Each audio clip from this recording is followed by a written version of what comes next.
You guys, I am obsessed. I am obsessed with this series.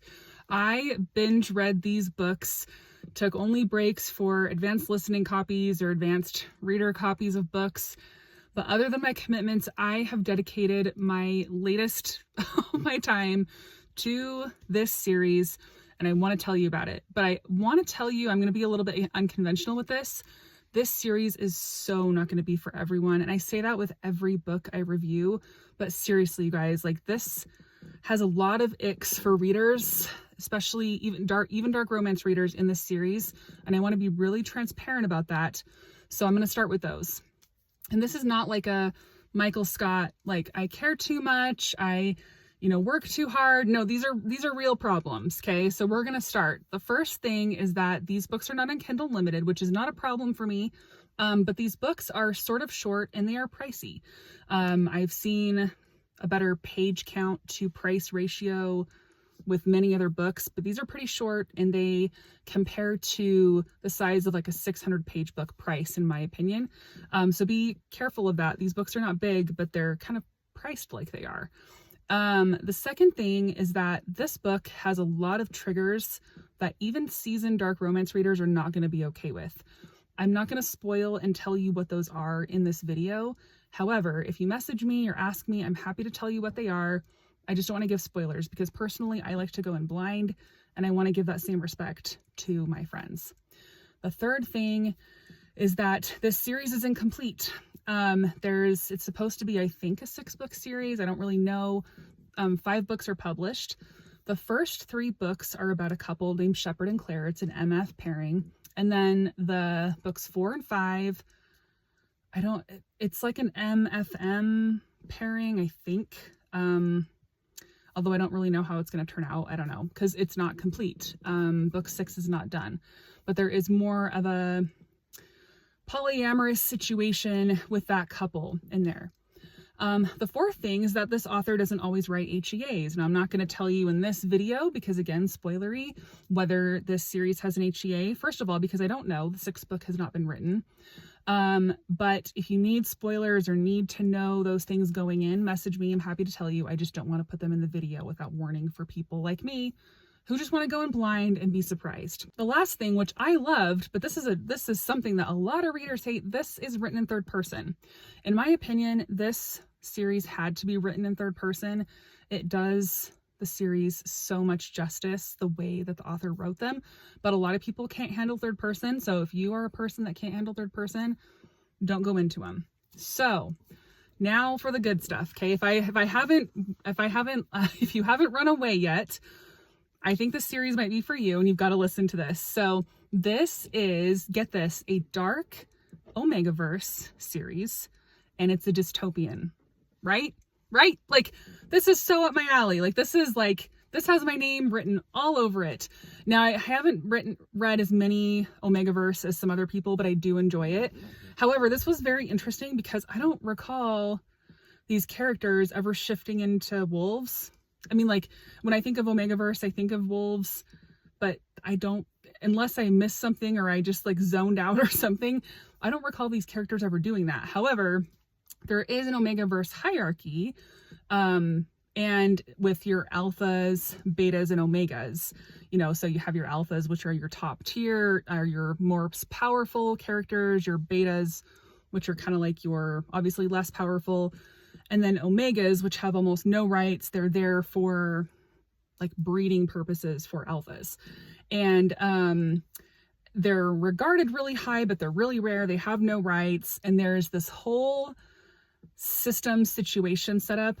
And I am shocked, although I shouldn't be shocked, but I was shocked at how well Omegaverse, the world of Omegaverse works with a dark dystopian romance. It is brilliant. It's absolutely brilliant. And I loved this. So the first 3 books, like I said, start with one couple. So I'm just going to give you a little bit of the world. I'm going to explain a little bit to you guys. So the book starts out, it's obviously dystopian. The world, people live in these domes, these isolated domes. The one that we're talking about in the first 3 books is a dome called Phildos. And outside of the dome, people die. There's a virus. It's called the Red Consumption. And there is an uprising going on. An Omega named Claire goes to try and get sympathy from an alpha usurper named Shepherd. He has a whole kind of army of people, a rebellion of people that follow him. And Claire is they've kind of been hiding. This group of Omegas has been hiding because people are after them. And so she goes to try and plead her cause and see if Shepherd will help her, because he's kind of her last resort. And that's where the book starts. And I thought this was just so unique to me. I've never read anything like it. I know I've said that before. But I don't want you guys going into this thinking, oh, like Shepherd's going to change for Claire and he's going to be this great guy. No, he's an asshole. Like, Shepherd is a straight up asshole. He will rub most of you the wrong way. I need therapy apparently because I loved him. But he is not going to be for most people. And he's also not one that he does have character development. And so does Claire. Claire has character development as well. But they really don't change who they are at their core. And I love anti-heroes like that. Shepherd is actually one of my favorite anti-heroes now. I love anti-heroes and tortured anti-heroes. And it was so interesting because Claire is a very, you would expect her like as an Omega character, right? To be like a more submissive character, but she's not. She grew up with like an alpha father, kind of raised that way. And she's very, very passionate about rights for the Omega group. And she just will not give that up. Like, she's not willing to compromise that. And she is self-sacrificing because of that. And I really like Claire's character a lot. I really, really liked her. This series is full of betrayal. It's full of, I don't know, I don't want to say miscommunication. It's full of just drama. Like, seriously, it's full of drama. It's very plot heavy too. Very, very plot heavy, but also very character focused. I don't know. It has a really good balance between the two of them. I'm addicted, you guys. Like, I'm seriously addicted.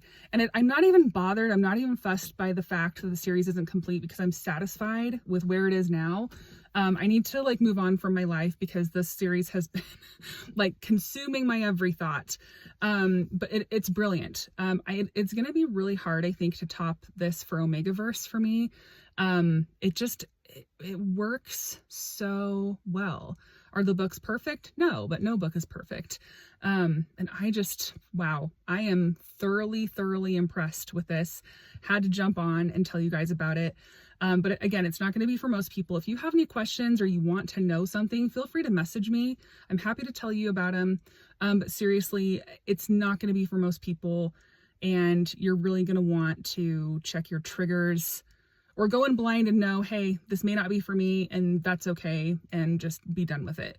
But wow, I loved it. I'm obsessed with it. It was so good.